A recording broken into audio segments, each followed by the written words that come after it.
In the tranquil, gated community of Willow Crest Gardens, Eleanor Whitmore, a longtime resident who prides herself on vigilance, notices an unfamiliar teenager walking down her street. Jordan Bennett, a 16-year-old student heading home from basketball practice, adjusts his gym bag, unaware he's being watched. To Eleanor, his presence feels out of place, triggering an unease she can't shake. Acting on her fear, she dials 911, setting off a chain of events that will challenge her perception of safety, identity, and belonging. But what Eleanor doesn't realize is that her call will do more than summon the police. It will unravel an afternoon that forces everyone involved to confront uncomfortable truths about fear, bias, and the cost of assumptions. The sun dipped low over Willow Crest Gardens, a neighborhood of perfect lawns, towering oaks, and million-dollar homes. Everything here whispered exclusivity, from the gleaming mailboxes to the quiet hum of luxury cars. For Eleanor Whitmore, a 20-year resident, this calm was both a badge of pride and a responsibility.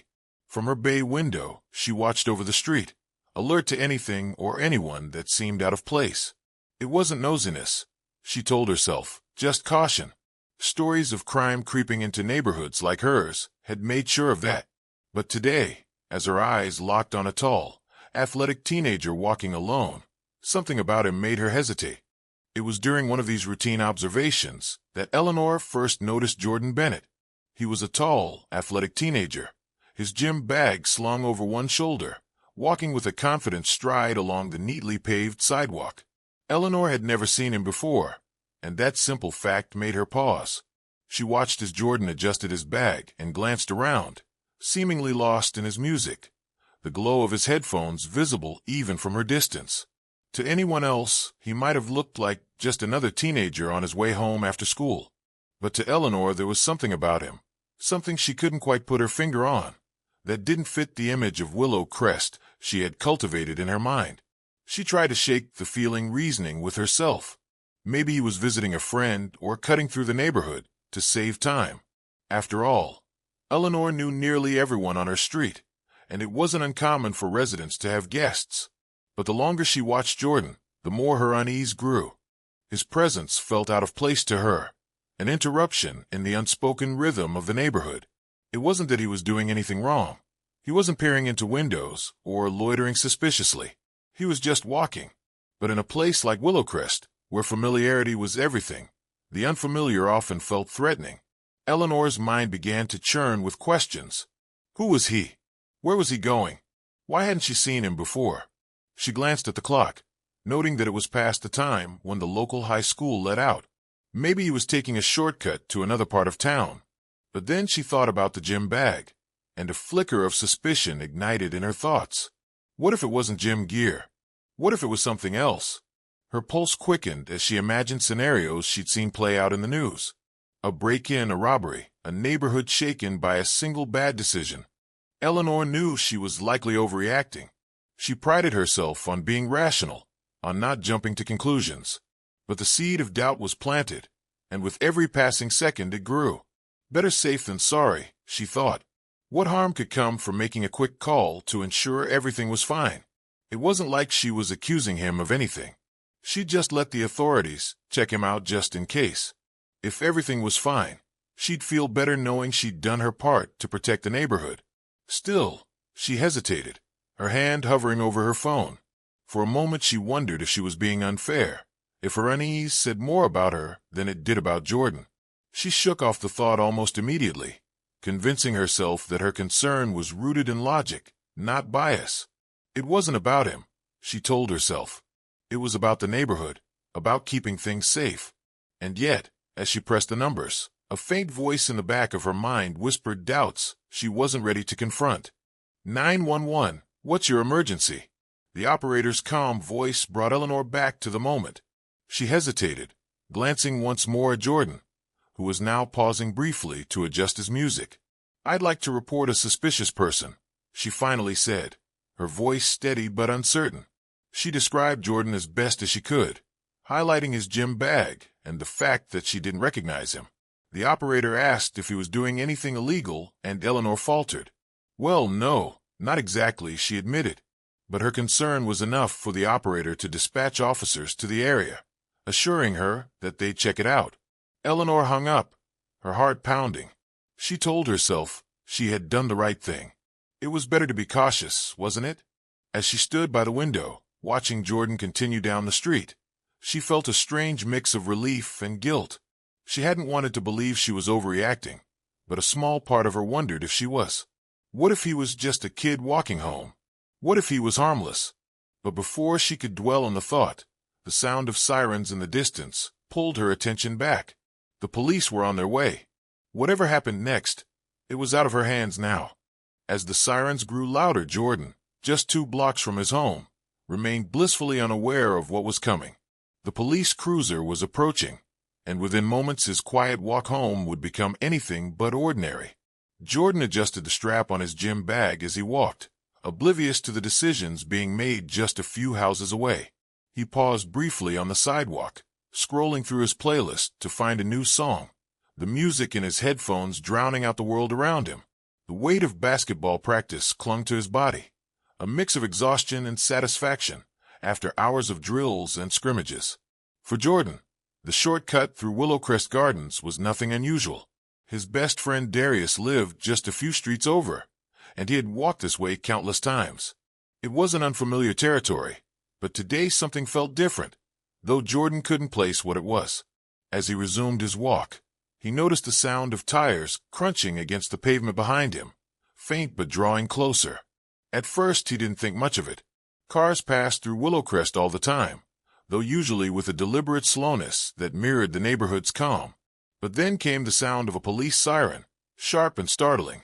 Jordan froze, pulling his headphones off as a police cruiser came to an abrupt stop a few feet ahead of him. The flashing lights reflected off the pristine homes lining the street, their glow unnervingly close. The car doors opened and 2 officers stepped out, their hands hovering near their holsters. "Hey, stop right there," one of them barked. Jordan obeyed instinctively, raising his hands slightly to show he had nothing to hide. His heart began to race, the unexpected confrontation sending a wave of anxiety through his chest. "What's in the bag?" the older officer, whose name tag read Grant, demanded. Jordan blinked, caught off guard. My basketball gear," he replied, his voice steady but tinged with confusion. The younger officer, Morales, stepped closer, studying Jordan with a mixture of caution and uncertainty. "Where you headed?" Grant continued, his tone sharp. Jordan hesitated for a moment, trying to process the situation. "Home," he answered simply. "I live a few blocks over." But his response didn't seem to satisfy the officers. Grant scoffed, narrowing his eyes. "That right? What's the address?" Jordan opened his mouth to answer, but before he could get the words out, Morales grabbed his gym bag. "Hey, that's my stuff," Jordan protested, his voice rising slightly. "Relax," Grant muttered, unzipping the bag and rummaging through its contents. Inside he found exactly what Jordan had said: sneakers, a sweaty jersey, and a water bottle. There was nothing remotely suspicious, but Grant didn't stop there. "Why are you cutting through this neighborhood?" he pressed, his tone laced with accusation.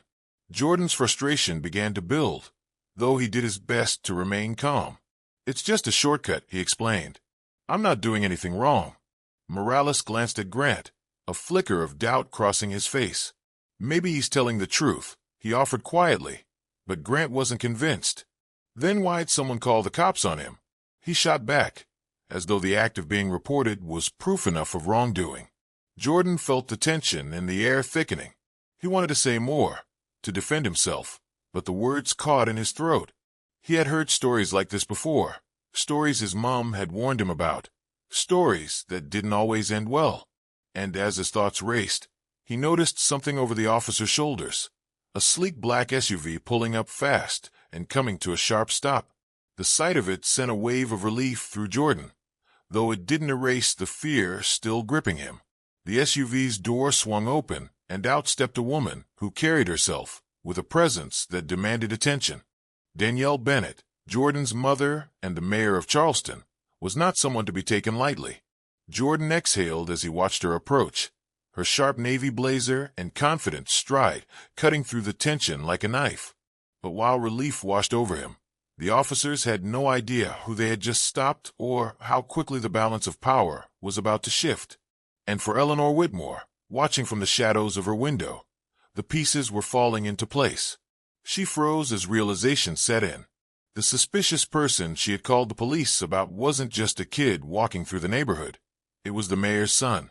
Her stomach sank as she stood frozen, unsure of what would happen next, but certain that whatever it was too late to take back her call.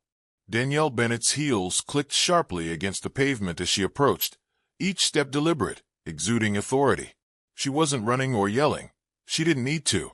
Her presence alone was enough to command attention. The officers turned to face her, their postures stiffening as she drew closer.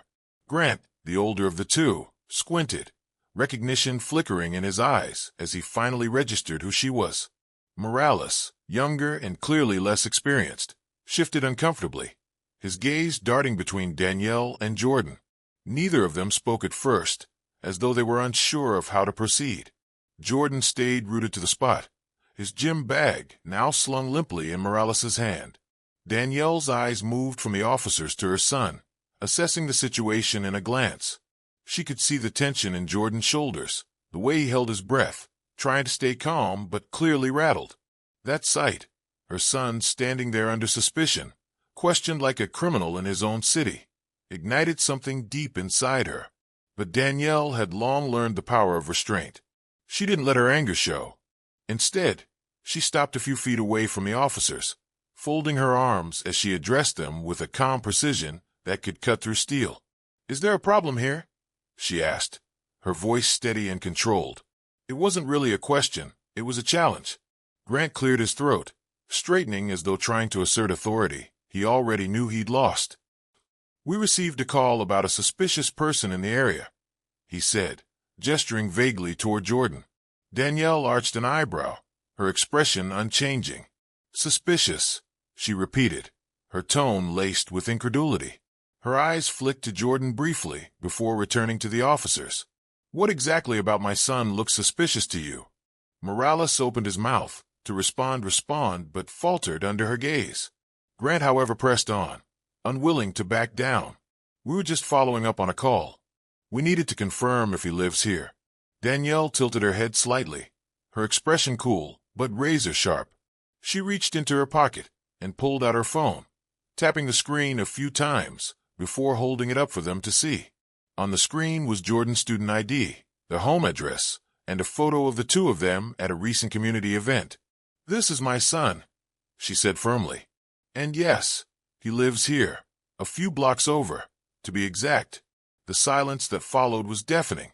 Morales looked down, his grip loosening on the gym bag as he handed it back to Jordan. Grant's jaw tightened, but he didn't argue further.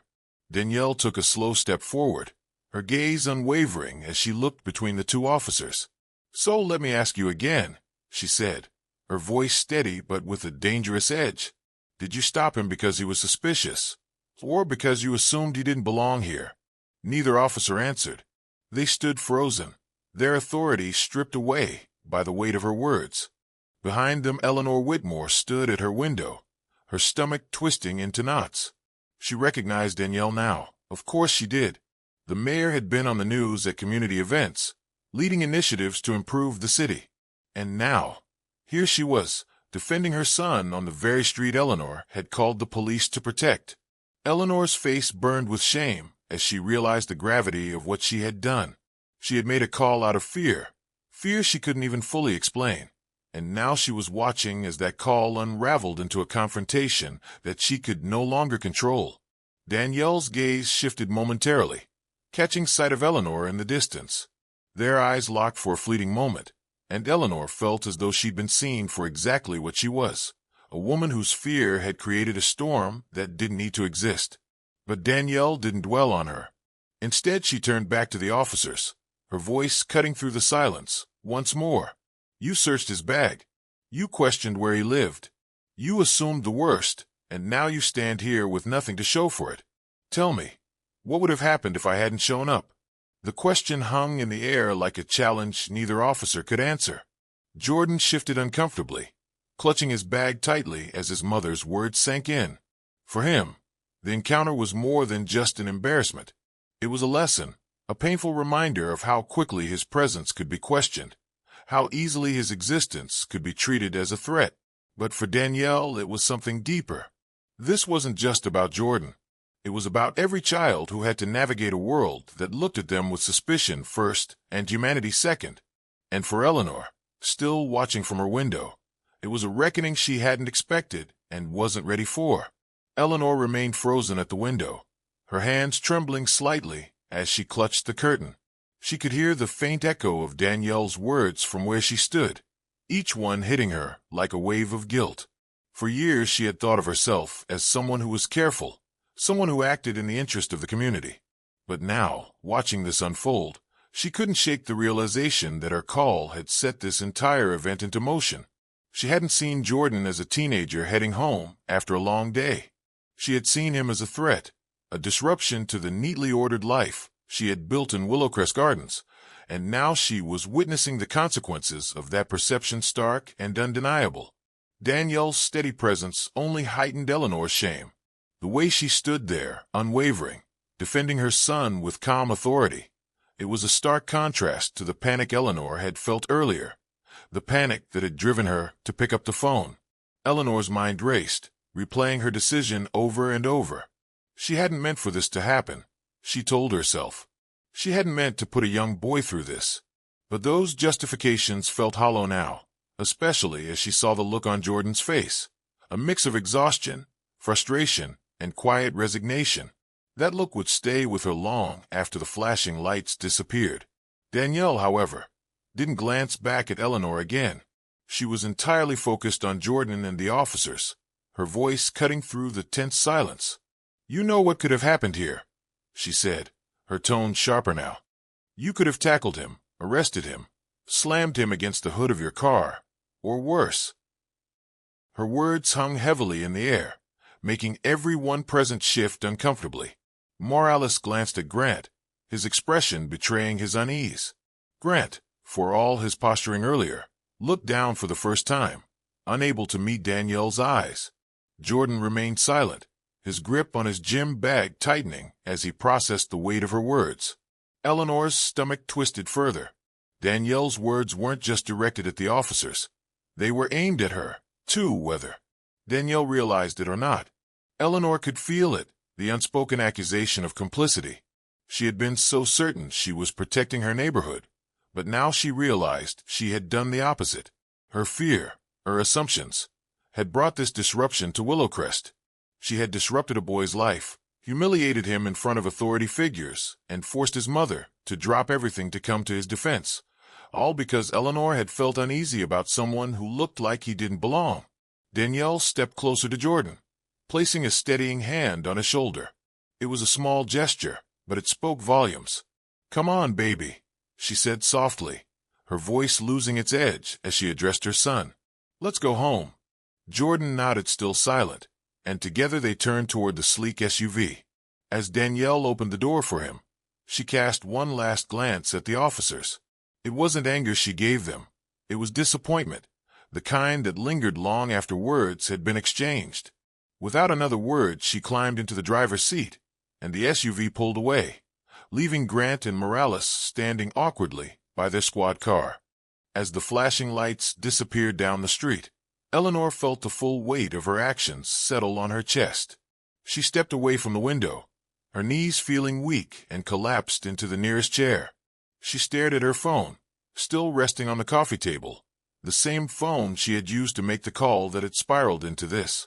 The enormity of what she had done crashed over her like a tidal wave, and for the first time, she began to question herself in a way she never had before. What exactly had she been afraid of? The boy? Or something deeper, something within herself? The police cruiser lingered for a moment longer before pulling away, its presence leaving an almost suffocating stillness in its absence. Eleanor remained seated in her chair, her hands clasped tightly in her lap as the weight of the moment bore down on. She had always considered herself a good person, someone who valued fairness and decency. But now, staring at the phone that had started it all, she couldn't escape the truth. Her fear, her assumptions, had led her to make a decision that humiliated an innocent boy and forced his mother to defend him against baseless accusations. And worse, she realized, it could have ended much differently, tragically even. The thought sent a chill through her. She replayed Danielle's words in her mind. You know what could have happened here. The phrase echoed like a warning, not just to the officers, but to her as well. Eleanor had told herself for years that she wasn't like those people, the ones who judged others based on appearances or acted out of prejudice. But now, as she sat in her pristine living room, in her pristine neighborhood, she couldn't ignore the cracks in that self-image. What had she really been afraid of when she saw Jordan? Was it his gym bag? His hoodie? Or was it something more insidious, something rooted in the biases she had never confronted? Across the neighborhood, Danielle drove in silence, her grip on the steering wheel firm, but not tight. Jordan sat beside her, his gaze fixed out the window, the street lights casting fleeting shadows across his face. The tension in the car was palpable, not from anger, but from the unspoken weight of what had just happened. Jordan finally broke the silence, his voice quiet but heavy. What would have happened if you didn't show up? The question hit Danielle like a punch to the gut, but she didn't flinch. Instead, she glanced at her son and gave the only answer she could. I don't know. She admitted, her voice steady but somber. But you did everything right. Remember that. Jordan nodded slowly, but the unease lingered. Danielle's mind raced as they drove, thinking about how this moment wasn't just about her son. It was about every black child, every black family, who lived under the constant shadow of suspicion. She had fought her entire career to change that reality. Yet here she was, forced to defend her own child in her own neighborhood. The irony wasn't lost on her, but it fueled her resolve. This wouldn't just be another story she filed away as a teaching moment for her son. It would be a reminder of the work that still needed to be done. Back in her living room, Eleanor sat motionless, her thoughts swirling. She thought about Jordan, about the fears she had projected onto him, and about the shame that now consumed her. She glanced at the neighborhood newsletter sitting on her coffee table, its headline boasting about Willow Crest Gardens, welcoming community. The irony of it felt like a slap in the face. For the first time, Eleanor wondered what it would feel like to walk in Jordan's shoes, to be questioned, doubted, and reduced to a suspicious person for simply existing. As Danielle and Jordan pulled into their driveway, the tension in the car began to ease, though it didn't disappear entirely. Danielle turned to her son, placing a hand on his shoulder. "This doesn't define you," she said firmly. "Don't let it." Jordan nodded, his expression softening slightly, but Danielle ordered. "This doesn't define you," she said firmly. "Don't let it." Jordan nodded, his expression softening slightly, but Danielle knew the moment would stay with him, just as it would stay with her. As they stepped into their home, Danielle made a silent promise. This wouldn't be the end of the story, not for Jordan, not for her, and not for families like theirs.